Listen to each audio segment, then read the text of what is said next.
Ya estamos en comunicación con el presidente de la Nación, Alberto Fernández. Buenos días, Alberto, ¿cómo estás? ¿Qué tal? ¿Cómo andas, Roberto? ¿Bien? Bien, bien, bien.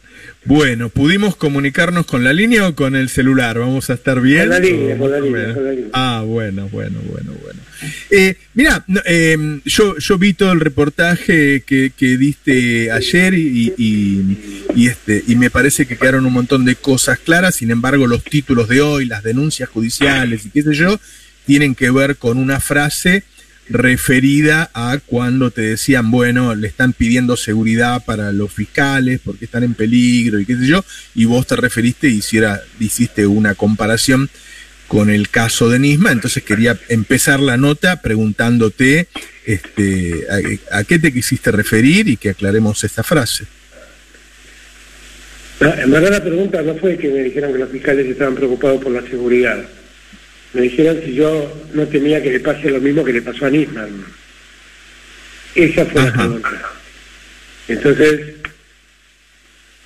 obviamente, como la pregunta hablaba de Nisman particularmente, considero que francamente creo, miren, hasta donde todos sabemos, y hasta acá no se ha podido probar otra cosa, Nisman se suicidó y no encuentro ningún motivo para que eso ocurra con el fiscal.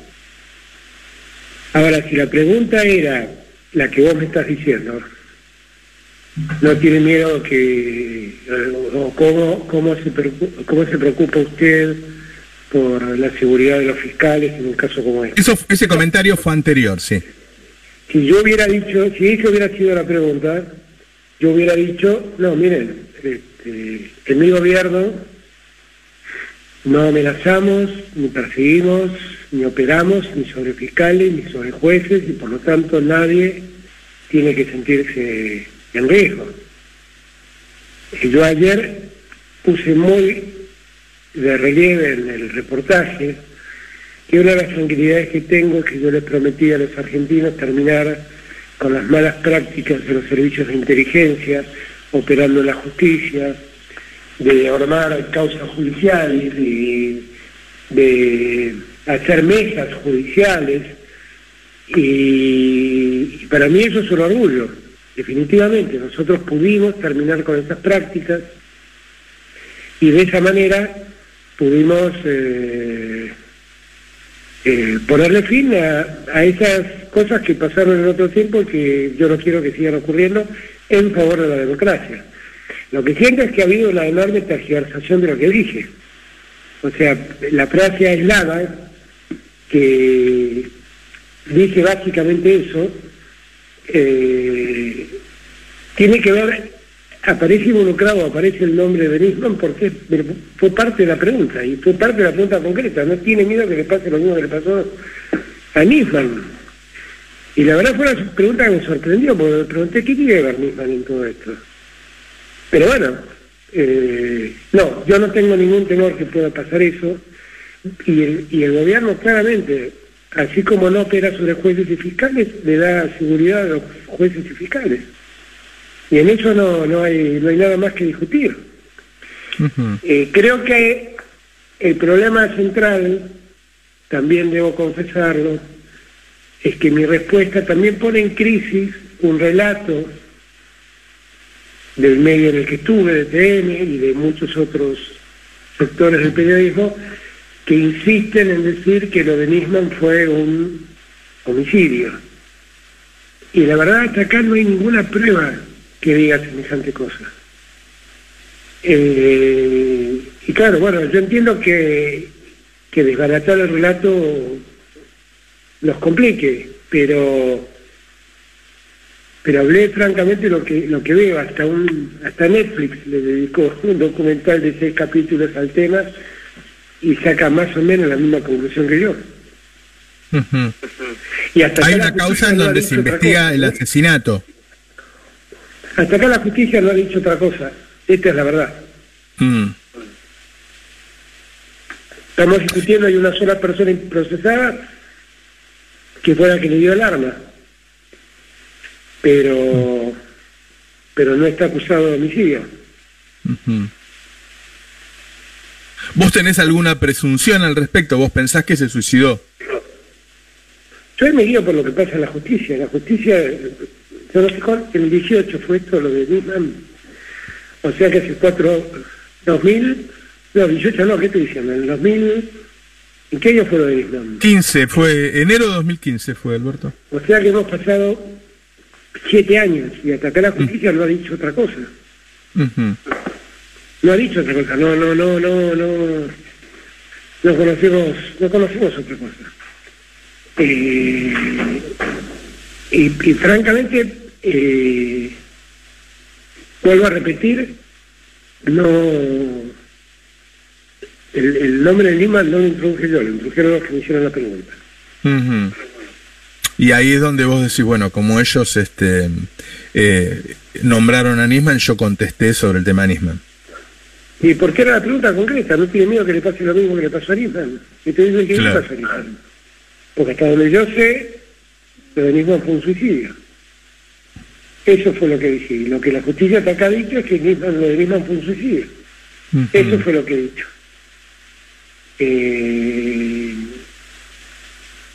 Bueno, yo no sé, no quiero hacer más ruido sobre el tema, pero esto fue lo que pasó. Esto fue lo que pasó.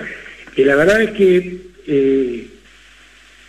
este fiscal Luciani, la verdad que tiene que estar tranquilo, porque él sabe mejor que yo que nunca recibió ningún llamado del gobierno nacional, ninguna presión del gobierno nacional, nunca nadie lo fue a visitar en mi nombre, nunca nadie lo fue a visitar, ningún espía lo fue a visitar, con lo cual él no debería tener ningún temor, porque en el gobierno, mientras yo sea presidente, nunca vamos a hacer operaciones con la justicia, y ningún juez y ningún fiscal debe temer por su integridad. Lo que sí les reclamo a todos es que hagan justicia, ¿no?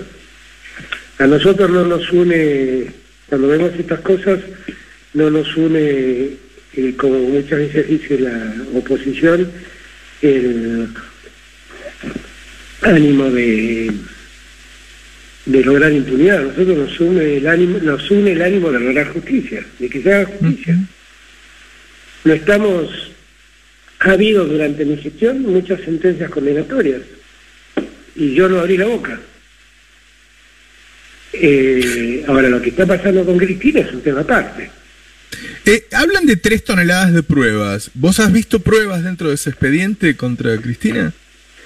Bueno, el acceso al expediente lo tuve básicamente porque me empezó a preocupar cuando fue el procesamiento de Cristina en esa causa.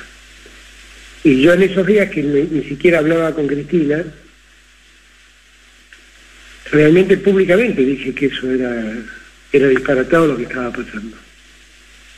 Y lo dije con total convicción, porque yo insisto en este punto, en un país, el último recurso que tiene un ciudadano es la justicia, y si la justicia se aparta absolutamente de la dogmática jurídica, de los criterios doctrinarios, de los criterios jurisprudenciales, y construye teorías y dicta fallos con el solo propósito de perseguir a alguien, bueno, está creando antecedentes horribles. Y los antecedentes un día se lo van a aplicar, no a Cristina, se lo van a aplicar a cualquier persona. Y cuando en aquel momento salió el fallo, no lo olvido mientras viva, porque fue uno de los fallos más insólitos que vi en mi vida, la ponía a Cristina como jefa de una asociación ilícita, porque no podía no saber lo que ocurría debajo de ella. ¿Y cuán debajo era lo que ocurría?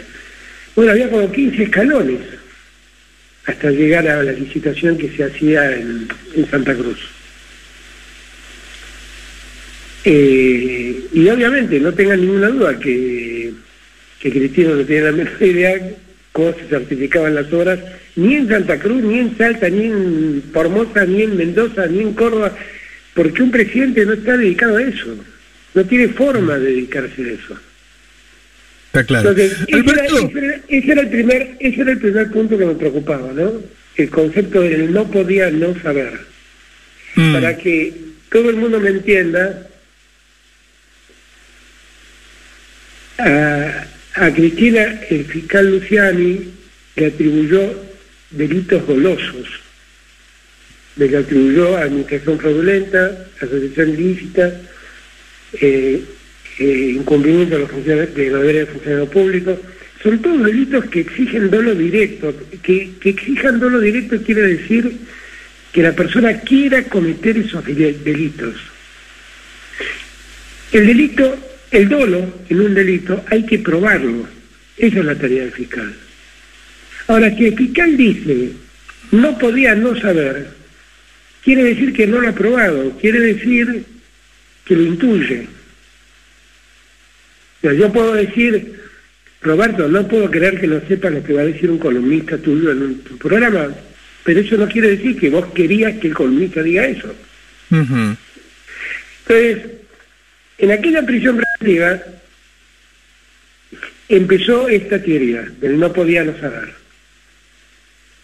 Y te dejaron, se encontraron con un escollo, que era que las obras públicas no las decide el presidente. Yo no voy ahora a mi despacho y digo, che, vamos a hacerle una plaza a un pueblo de Santa Fe.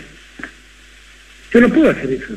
Si yo quiero hacer eso, tengo que, en el próximo presupuesto, proponer hacer la plaza, asignar recursos, me lo tiene que aprobar el Congreso Nacional, y cuando el Congreso Nacional me lo aprueba, yo lo tengo que promulgar y convertir en ley, y recién ahí puedo llamar al intendente de esa localidad de Santa Fe y decirle, mirá, tengo los recursos para hacer la plaza, así que llamar licitación, y a medida que la obra se vaya haciendo, yo te voy pagando.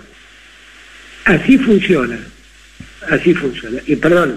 Y obviamente no llama el presidente de la Nación, llama un funcionario de obras públicas, que no sé quién es. Entonces, todo esto que yo trato de tratar de ser lo más didáctico para que la gente entienda, es la base de la acusación a Cristina. Todo esto sin dejar de observar que hay un principio que el derecho constitucional expresamente dice, que plantea que nadie puede ser juzgado dos veces por la misma causa. Y resulta ser que el mismo juez que dictó aquella prisión preventiva sobre Cristina, aquel procesamiento sobre Cristina, el mismo juez, años antes, había tenido la misma denuncia, se había declarado incompetente, la había mandado a investigar en Santa Cruz, se investigó durante más de 3 años en Santa Cruz y se sobreseyó la causa. Y ahí sí se revisaron las 49 obras que estaban denunciadas, ahora son 51. A diferencia de eso, en esta causa se le imputan responsabilidad sobre 51 obras a Cristina y se hizo una pericia sobre 5 obras. Y encima la pericia no fue contundente, porque los peritos no se pusieron de acuerdo entre ellos. Yo marco todo esto para que se entienda que cuando esto pasa y cuando estas barrabasadas jurídicas se dicen, uno no se puede quedar callado. Uno no se debe quedar callado. Porque esto va sentando precedentes. Y esos precedentes hoy son fallos contra Cristina y mañana pueden ser fallos contra cualquiera de nosotros, contra cualquier ciudadano. Bueno, de hecho recién estaba viendo que lo denunciaron también a Charry, la semana pasada me denunciaron a mí, están tirando denuncias penales. Ayer por lo que dije de Nisman, leo que la coalición civil lo va a denunciar por instigación al suicidio del fiscal Luciani. Yo no lo puedo creer eso. Justamente lo que dije fue todo lo contrario. Le dije, no encuentro ningún motivo para que el fiscal Luciani pudiera hacer una cosa así. Ahora, Alberto, cuando vos asumís, hablás de que vamos a terminar con los sótanos de la democracia. Haces un rápido movimiento y se modifica la AFI, ¿no? Y deja de ser este instrumento de espionaje que era y qué sé yo, y la otra pata era lo judicial. Yo me acuerdo cuando termina Alfonsín que dijo lo que no pude, lo que no quise, ¿no? No se logró, no se está logrando modificar. No se logró, pero eso tiene una explicación. Yo inmediatamente armé un consejo asesor, mandé un proyecto de ley para reformar la justicia federal, que planteó la posición que era una ley que buscaba la impunidad de Cristina. En verdad, era una ley que en nada afectaba ningún juicio de Cristina, porque ya todos los juicios de Cristina estaban en instancia del juicio oral, con lo cual esto era la justicia federal de instrucción. Era ampliar el número de jueces. No se podía cambiar el juez natural, con lo cual los jueces que estaban eran los jueces que seguían con sus causas. Los nuevos tribunales no recibían causas de esos tribunales. Y lo que buscaba era ampliar el número de jueces para que la justicia federal deje de ser un coto cerrado de 12 jueces, que manipulan los tiempos de las causas a su antojo y según sirva al poder del turno. Eso salió rápidamente aprobado por el Senado y se frenó en diputados, donde hay el peso del Cambiemos es mucho más grande. Ahora, en verdad, ¿cuál es la realidad? Es que Cambiemos no quiere que cambie esta justicia. No quiere, porque esta justicia le sirve a ellos. Si en verdad esta justicia le es útil a un espacio político, esa Cambiemos. Y además nosotros en la reforma les decíamos, quédense tranquilos que todos los jueces que ustedes pusieron van a seguir. Pero ahora en el juego, para que más jueces puedan recibir causas y de este modo, cuanto más actores hay en la administración de la justicia, menos discrecionalidad queda para los jueces. Uh-huh. Ahora, eso lo hicimos y se frenó en diputados por la oposición, no por nosotros. ¿Vos pensás que lo que está sucediendo es la misma tipificación de Brasil, de Bolivia, de Ecuador, Lofer? Bueno, cuando uno mira, en los tres países pasaron cosas similares. Por ejemplo, la ley del arrepentido ocurre creo que en Ecuador, en Brasil y en Argentina entre el año 2013 y el año 2016, una cosa así, por ejemplo. Y las lógicas son muy parecidas. El no pudo no saber es muy parecido al fallo de Moro cuando dice: no tengo pruebas contundentes de que Lula sea el titular, pero intuyo que sí lo ha sido. El titular del inmueble, ¿se acuerdan que le atribuían a Lula que había recibido un inmueble como coima de una empresa constructora? Pero la realidad es que no había ni una escritura, ni un boleto de compraventa, nunca lo habían visto a Lula ahí. No tenía idea por qué decían que ese departamento era de Lula. Entonces el juez Moro lo resolvió diciendo que aunque no tenía certeza, que lo único que tenía era los dichos de un arrepentido que se había arrepentido a cambio de que su pena se redujera de, creo que de 8 o 9 años o 5. Entonces tengo la prueba de ese arrepentido y la íntima convicción de que esto pasó. Ese concepto de íntima convicción, que en algunos lugares del derecho del mundo es aceptado, en Argentina es absolutamente prohibido. Uh-huh. Por un principio de garantía, simplemente. Ahora, yo presumo que así lo que ha ocurrido es muy parecido al no pudo no saber. Uh-huh. Muy parecido. Y decime, si vos crees que en Argentina hay lawfare, ¿quién es el jefe del lawfare?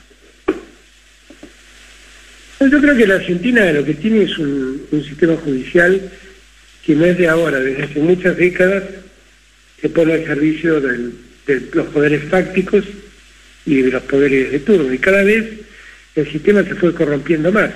Yo no quiero generalizar porque no es justo, conozco jueces probos sobre los que nunca escuché ningún comentario que significara una mácula.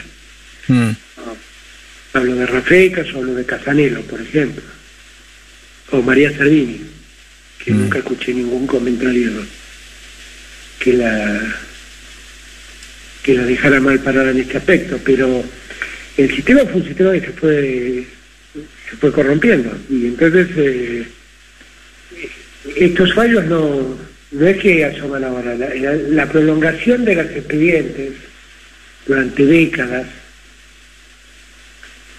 es producto de una práctica judicial donde se va negociando los tiempos, se va administrando cada momento, y el resultado es que la verdad la justicia en esos términos se parece muy poco a la justicia. Esa es la verdad. Y que a partir del año 2015 se montó un esquema de persecución sobre Cristina fundamentalmente, y de todos los modos posibles intentan meterla por la ventana en juicios de corrupción. De eso no tengo ninguna duda, y se han construido infinidad de teorías y de doctrinas que sirvieron a ese propósito. El arrepentido es un instrumento muy útil para ese fin. En segundo lugar, hay que acordarse que, por ejemplo, a los funcionarios les aplicaban prisiones preventivas rigurosas casi como anticipo de penas. Y las prisiones preventivas se fundaban en que no lo podían dejar libres porque tenían cierto resabio de poder que podía ser utilizado para obstaculizar conseguir pruebas. Poder residual lo llamaban. Eso fue lo que ampulosamente se llamó teoría Irursum. La asociación ilícita empezó a ser la regla y no la excepción, y problemas que tienen que ver con la autoría y la participación en un delito se resolvieron todos bajo la regla de la asociación ilícita. A Cristina nunca podrían si los problemas de corrupción debieran analizarse de acuerdo a la lógica de la autoría y participación, a Cristina nunca podrían haberla involucrado como autora de nada. Yo te preguntaba quién estaba atrás, porque nosotros hemos publicado las visitas a La Rosada, las visitas a Olivos, y lo hemos cruzado, la investigación de Arely Jalad y de Franco Misraji, con lo que ocurría inmediatamente posterior a esas reuniones. Y digo, los jueces se reunían con Macri y después había movimientos judiciales contra Cristina. Entonces digo, ¿era Macri el que estaba atrás de esa persecución entonces?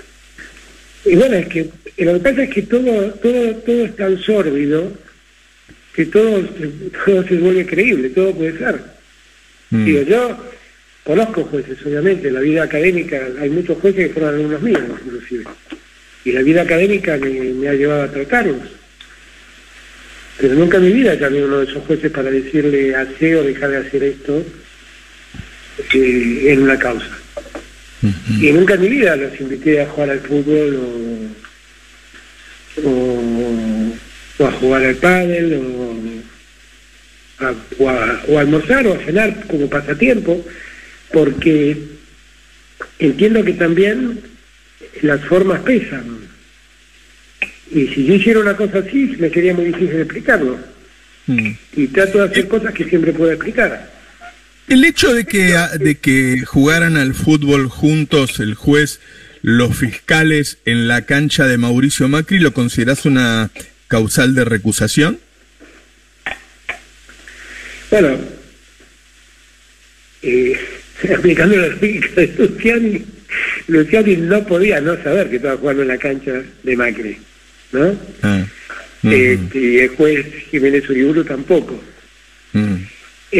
Ahora, supongamos que era un torneo y que no sé muy bien cómo funcionaba eso, y que les tocó jugar en esa cancha y fueron a jugar en esa cancha. Lo que yo digo, sí, es que el juez Jiménez Uriburu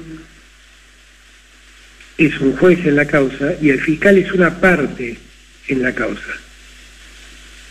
Evidentemente, tener semejante grado de fraternidad, como ser parte, los que jugamos al fútbol sabemos lo que es ser parte de un equipo, ¿no? Somos todos parte de una sola cosa, nos vinculan afectos, las relaciones profundas.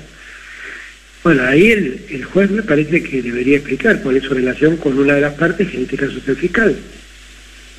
Y ahí la reconciliación me parece que deviene posible, claramente deviene posible. Ya la rechazaron igual, ¿no? Obviamente, porque con una velocidad enorme la rechazaron. Pero lo que igual es muy antipático es ver eso, es ver que iban a la quinta del expresidente a jugar al fútbol. ¿Vos quisieras ser juzgado por un juez y un fiscal que juegan al fútbol juntos en la cancha de quien hizo la acusación? No, claramente no. Y es por eso que todo entra en una zona gris donde el criterio de justicia se pierde. ¿Y cómo pensás que va a evolucionar esto? Porque en Brasil parece que hubiera terminado, ¿no? Bueno, lo que pasa es que en Brasil hubo un momento en donde, primero, se detectó algo muy grave, que fueron mensajes de Telegram donde el juez Moro le decía a los fiscales: che, rápidamente hace esto, porque si no haces esto no lo puedo seguir teniendo preso a Lula. Che, hace tal cosa, porque si no le voy a tener que habilitar a Lula. Y entonces el juez iba como manipulando el juicio con el solo propósito de que Lula no pueda ser candidato. Y eso estaba clarísimo. Y eso la Corte, cuando lo conoció, dio vuelta al palo y anuló todo. Y lo anuló precisamente porque encontraron esos mensajes de textos, esos telegrams, donde claramente quedaba expuesto cómo era el vínculo entre el juez Moro y los fiscales. Ahí tenés un caso. Y anuló todo. Yo inclusive, yo debo confesarte, Roberto, que me cuesta mucho ver este caso y estos casos en general de una perspectiva que no tenga que ver con el derecho penal, más allá de lo político. La acusación, el alegato del fiscal, primer punto, en un juicio oral, la acusación marca los límites del juicio. ¿Qué quiere decir esto? Mirá, si yo te acuso por el hecho A y el hecho B, a la hora de pedir el juicio va a versar solamente sobre el hecho A y el hecho B. No pueden incorporarse el hecho C posteriormente. O sea, lo que dice el juez en la acusación al comienzo del juicio oral es el límite del juicio. Ahora, en este caso, como evidentemente las pruebas que tenían en el juicio eran insuficientes, empezaron a incorporar pruebas de otros juicios, y con lo cual incorpora nuevos hechos sobre los que Cristina nunca fue indagada. Esto tiene que ver, por ejemplo, con las charlas telefónicas que trae entre López y otra gente. Es inadmisible, en términos de derecho procesal, condenar a alguien por un hecho por el que previamente no fue indagada. Y eso lleva a la nulidad del proceso. Yo marco estas cosas, esto no lo está diciendo Alberto Fernández, es jurisprudencia repetida de la justicia argentina. O sea, esto amerita que la nulidad del proceso, lo que acaba de ocurrir. Por eso Cristina pidió la ampliación. Porque lo que ella dice es, ojo, miren, aparecieron un montón de hechos que yo no tenía ni idea, sobre los que nadie me indagó. Déjenme declarar. Y dicen, no, usted no puede declarar. Usted va a poder... la verdad es que el proceso, el Código Procesal lo que dice es que el imputado o el acusado tiene derecho a declarar en cualquier momento del juicio hasta el momento final de que se dicta el veredicto de culpabilidad o inocencia. Esto es la sentencia. Cristina tenía todo el derecho de declarar, le dijeron que no. Por eso digo, y en verdad ahí se está vulnerando, la declaración indagatoria es el primer acto de defensa que tiene un acusado. Entonces, si vos le denegás a alguien que se está enterando, que lo están acusando por hechos que en la acusación inicial no existían, y está trayendo pruebas de otros juicios que en el juicio no estaban, vos tenés la obligación de tomar la declaración indagatoria, porque el riesgo de nulidad es muy grande. Muy grande. Pueden ocurrir dos cosas. Que la justicia no tome, que los jueces no tomen en consideración todas las pruebas que sumaron de otros juicios porque no estuvieron en la acusación.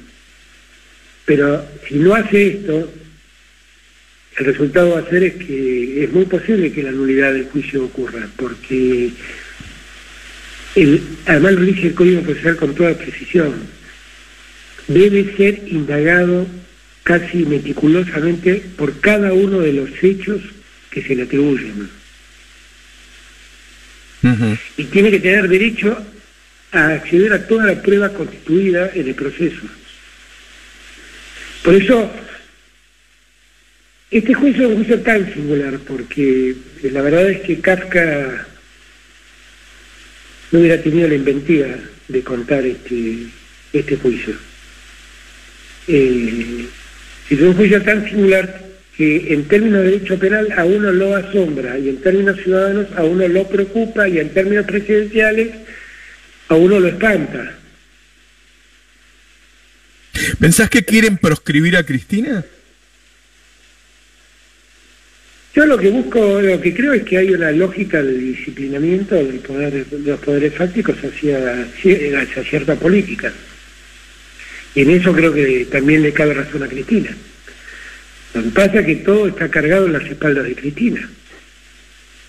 Pero yo soy presidente en este momento en ejercicio. Y si resulta que en la Argentina un presidente no puede no saber lo que pasa en una administración, la Administración Pública Nacional tiene alrededor de 100.000 empleados.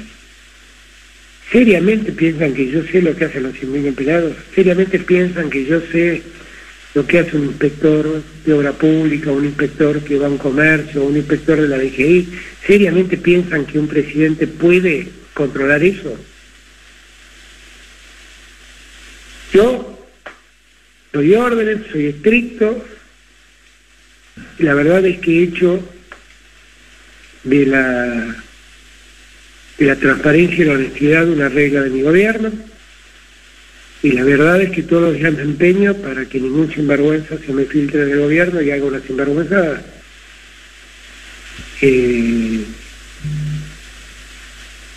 Pero no estoy seguro que no tengo un sinvergüenza entre los 100.000. Claro. Ahora, con ese antecedente, ¿quién va a querer ser presidente en la Argentina? ¿Quién va a querer asumir semejante riesgo? Bueno, alguien que se lleve bien con estos poderes. Bueno, entonces estamos en un problema. Estamos en un problema. Si es así, estamos en un problema. Oíme, hay un grupo de gente que va a insultar a Cristina a su casa, ahora va otro grupo de gente a apoyar a Cristina. Está elevándose la tensión en Argentina. ¿Esto puede derivar en hechos de mayor tensión en el seno de la sociedad? Sí, definitivamente. Pero que la tensión social crece, no cabe ninguna duda, Roberto. porque esto que estoy viendo lo ve mucha gente que es afín al pensamiento de Cristina, y mucha gente ve las cosas que se escriben y se dicen en los medios, y realmente piensan que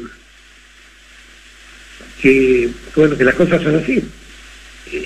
Como decía ayer, Bonelli me trató de justificar que cuando yo le reclamé, le dije, ustedes en la pantalla de TN pasaban al fiscal Luciani y la mitad de la pantalla era la casa de Cristina. ¿Qué tenía que ver la casa de Cristina? Porque la verdad es que lo único que yo interpreto es que están mostrando el lugar para casi incitando a la gente que vaya. Y los que miran TN sabemos quiénes son, no precisamente los que somos adherentes a las causas de Cristina. Entonces, la realidad es que él me dijo, mire, nosotros solo estamos pasando lo que estaba pasando, nosotros no somos responsables de eso estaba ocurriendo, enójese con el fiscal y estamos esperando a ver si Cristina salía. Y le digo, claro, lo que pasa es que cuando termina el fiscal aparecen 3, 4 periodistas que dicen contundente el fiscal, increíble la cantidad de imputaciones que puso sobre Cristina. Y el que está escuchando siente que ya está, Cristina está fulminada, está condenada, está lista. Pero ya no es que están transmitiendo y sumándole opinión tendenciosa. No es que dijeron, bueno, ha terminado el fiscal Luciani su acusación, le pidió 12 años de prisión para Cristina, pasemos a otro tema. No dijeron esto, No dijeron esto. Hace días están machacando sobre lo contundente del fiscal Luciani, que en términos de derecho penal, lo digo con todo el respeto que el fiscal Luciani merece, es de una pobreza magnífica. Te sumo algo más a esto que te acabo de decir de la tensión, que es el nivel de violencia. El otro día en la Casa Rosada hubo gente con palos incendiarios, bombas de estruendo, golpearon el auto de Sergio Massa, está habiendo scratches todo el tiempo, y yo escucho a la gente que va a esos scratches repetir las cosas que se dicen en la televisión. La televisión dice que ustedes son psicópatas, pusilánimes, autoritarios, dictadores, y esos discursos de odio no son peligrosos. Digo, Merkel dijo hace poco, bueno, tenemos que hacer algo, que el Congreso se fije, que se empiece a hacer algo con los discursos de odio, porque son desintegradores de una sociedad. ¿Qué opinás al respecto? No, comparto absolutamente todo lo que vos decís y lo que dijo Merkel. Es insoportable esa vida, La democracia nos exige un nivel de convivencia que nosotros debemos respetar. El nivel de convivencia empieza por no insultarnos, por no maltratarnos, por no denostarnos entre nosotros. Y la verdad lo que estamos viendo es un caudal de un grupo de gente de ataques, de agravios, de violencia física inclusive, que es insostenible. La verdad, parémonos un segundo en los llamados libertarios, que van y dejan bolsas simulando que adentro hay cuerpos humanos, o las cuelgan de las rejas de la Casa Rosada, o hay grupitos de 10 que cuando entra un funcionario lo insultan, le patean el auto. La verdad es que ¿qué tipo de libertad están promoviendo ellos? Perdón. ¿Qué tipo de libertad? ¿Desde el Estado o desde el Congreso se puede legislar al respecto? ¿Se puede hacer algo para no? La gente está cometiendo el delito de incitación a la violencia. Pueden los fiscales directamente actuar. Lo que pasa es que ¿Quiénes están incitando a la violencia? Los que hacen ese tipo, hay un delito de incitación a la violencia, intimidación pública, incitación a la violencia. Eso eso es un delito del Código Penal. Con lo cual un fiscal lo único que tiene que hacer es el Código Contravencional de la Ciudad de Buenos Aires Todo eso son contravenciones. No hay un fiscal que haga algo. Ahora, hay que terminar con esos discursos, que muchas veces también, de algún modo, terminan siendo justificados por cierto sector de la prensa, porque,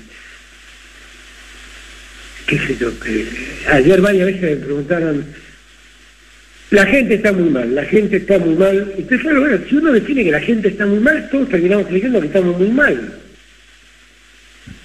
Ahora, yo veo mucha gente que ha recuperado el trabajo, veo que la economía crece, veo que tenemos problemas por resolver como la inflación y mejorar la distribución del ingreso, y que son temas que nos quedan pendientes de solución y que estamos atendiendo. Veo que las jubilaciones crecen más que la inflación, veo que los salarios crecen un poquito más que la inflación. Pero claro, si uno todos los días está diciendo la gente está muy mal, la percepción es que está todo dado vuelta. Alberto, hay un diputado de Juntos por el Cambio que pidió la pena de muerte para Cristina, no sé si claro, bueno, es que es todo un delirio, todo es un disparate. Y lo único que deja en evidencia es el nivel de ignorancia que hay en muchos.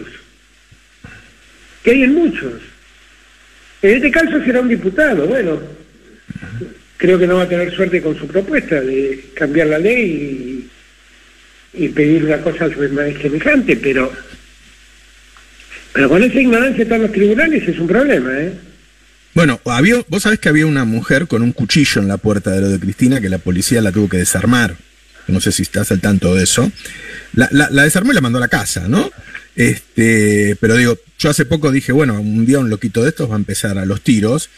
Y bueno, si vos decís que merece la pena de muerte, de alguna manera estás diciendo algo a la gente, ¿no?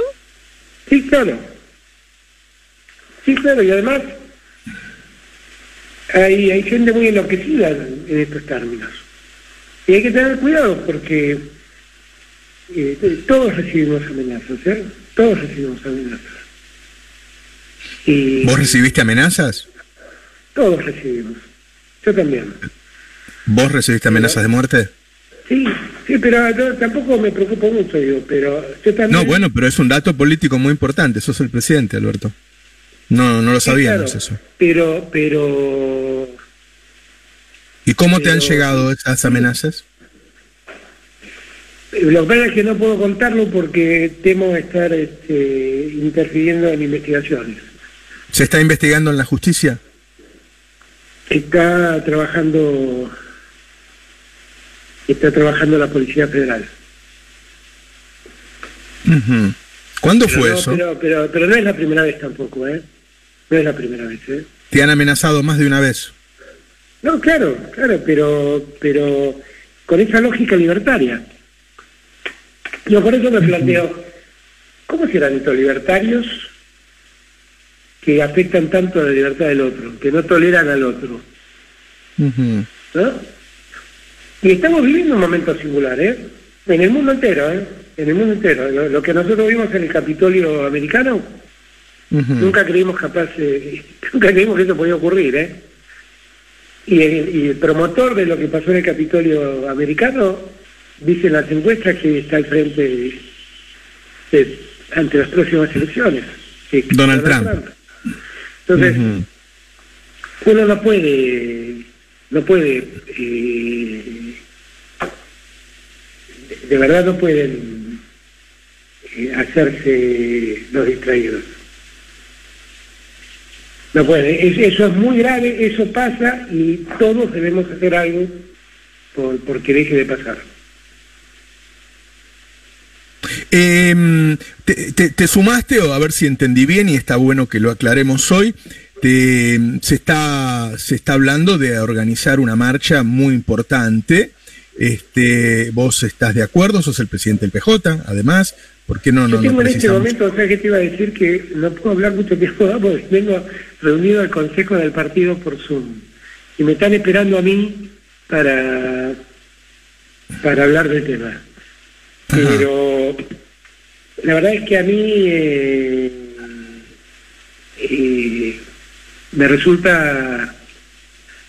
a mí no me resulta preocupante que salgamos a la calle a expresar lo que pensamos.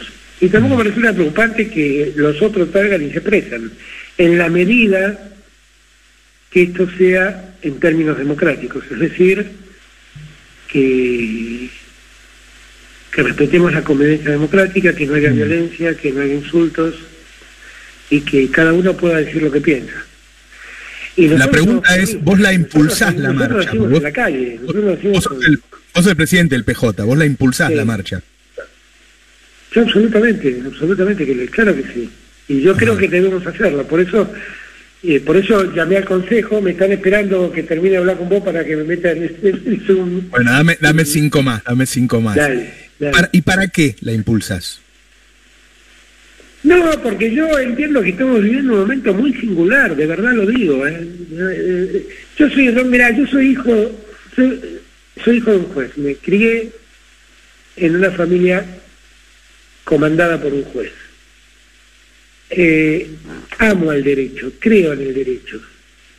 Soy un hombre del Estado de Derecho, en toda su dimensión, Y la verdad es que el Estado de Derecho está en riesgo, esta vez por el modo como opera uno de los 3 poderes del gobierno, que es la justicia.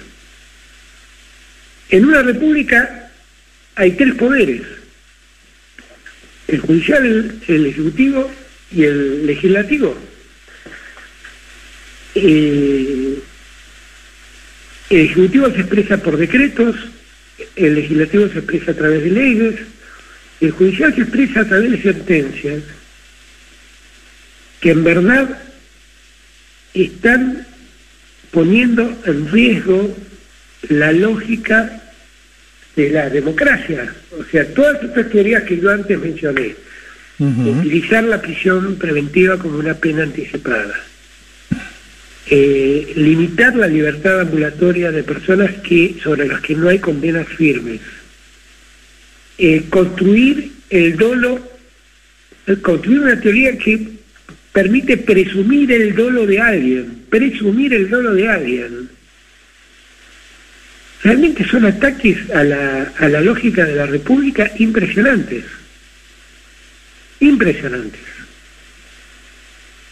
Cristina dijo, esto es contra el peronismo. ¿Vos estás de acuerdo con eso, que no es solo contra ella, sino contra el peronismo? Yo lo que comparto con Cristina básicamente es esa idea de que quieren disciplinar, porque detrás de todo esto también están los poderes fácticos, no solamente está Cambiemos, ¿no? Están los poderes fácticos, bueno, se parecen mucho, ¿no? Porque el mundo, gran parte del mundo empresario está ideológicamente ligado a Cambiemos.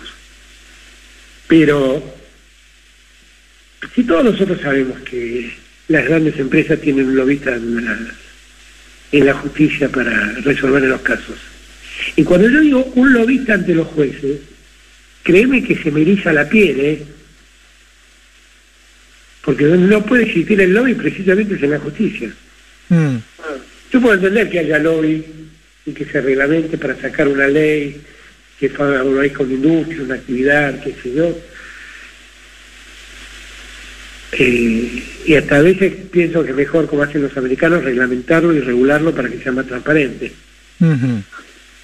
Pero en la justicia, y que además, las grandes empresas tienen un lobista que va y que habla con un juez y con un fiscal, le dice lo que quiere. Todos sabemos que es así. Roberto, no te estoy diciendo nada nuevo, ¿no? No, a mí no, pero por ahí al público sí. Todos sabemos que sí. Todas las grandes corporaciones tienen un director de relaciones institucionales. Todas. Bueno, que trata con nosotros los periodistas también. Con todos. Con todos. Y tal vez tienen a alguien dedicado a hablar con los jueces y con los fiscales, y eso es así. Eso es así. Y es gravísimo. No nos podemos resignarnos a que sea así, Es gravísimo, porque el ciudadano común no tiene lobistas, A dura pena le paga un abogado que va a la mesa de entrada y puede seguir el juicio de parado. Vos dijiste que estás de acuerdo con Cristina en que esto es para disciplinar y qué sé yo.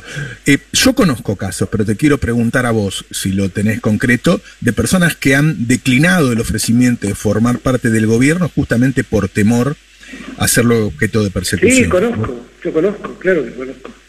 Claro que conozco, lo he vivido yo. Que me dicen, no, yo después de irme del gobierno lo que me tocó vivir, es funcionario de Cristina, lo que me tocó vivir yo no lo quiero vivir más. Uh-huh.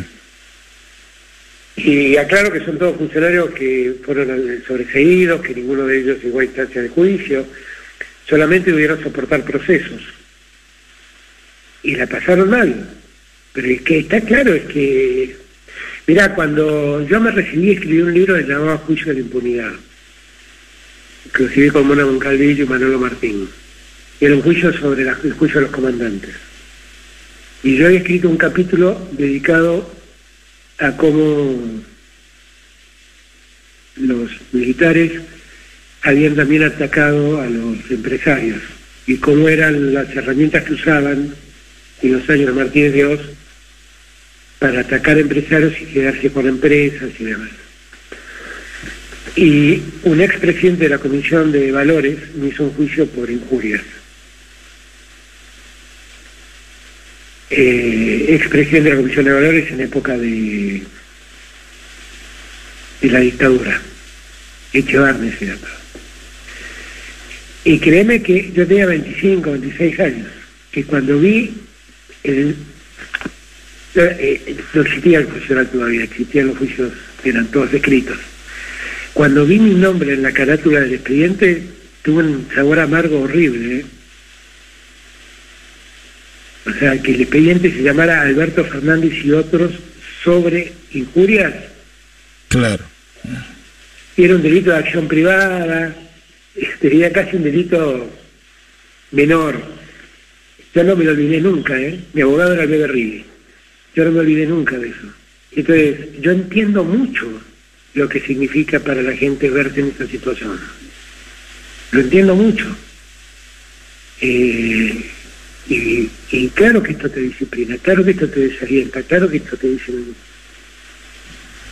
No tienes que involucrar.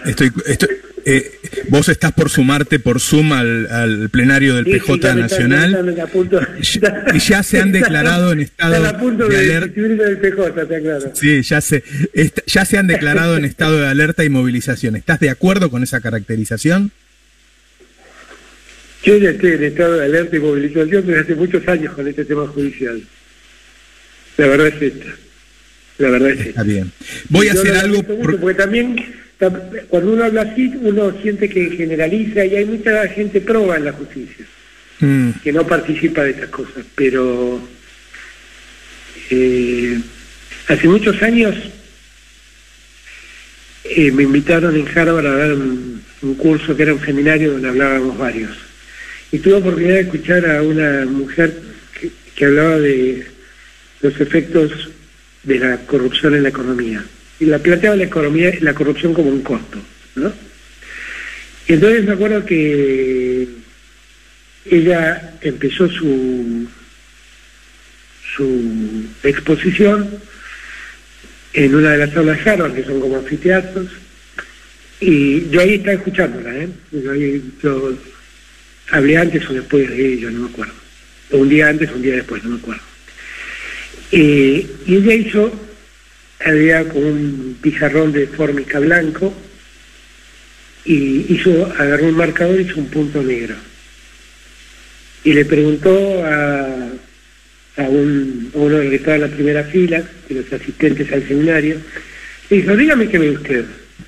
Pero el enorme pizarrón y le había hecho un punto negro.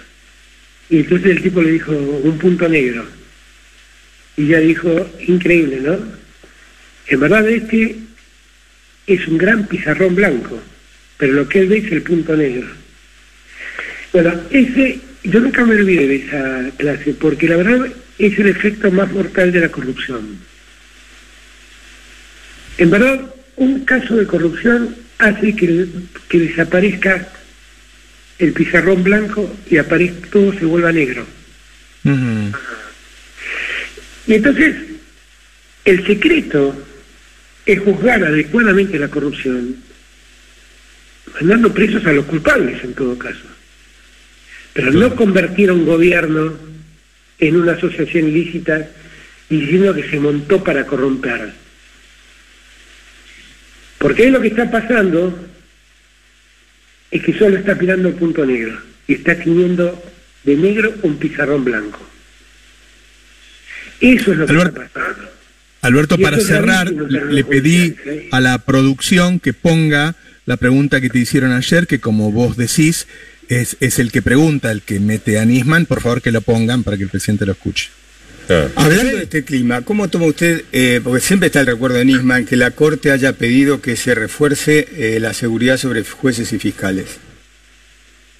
Bueno, ahí está la pregunta, es Alfano. Claro, ellos lo que me hablan de Nisman. Claro, así es. Son ellos lo que me hablan de Nisman, no soy yo el que trae a Nisman a cuento. Pero igual el fiscal Luciani ya debe saberlo, como todos los fiscales y todos los jueces de la Argentina. Debe hacer tranquilo su trabajo, le recomiendo que lo haga mejor, eso sí, pero que no dude que el gobierno le va a dar todas las garantías para que pueda hacer tranquilo su trabajo. Eso, nosotros no hablamos ni con fiscales ni con jueces, y esperamos que los fiscales y los jueces sean lo suficientemente eficientes a la hora de administrar justicia. Alberto Fernández, presidente de la Nación, muchas gracias por la nota. Gracias a vos, un abrazo grande.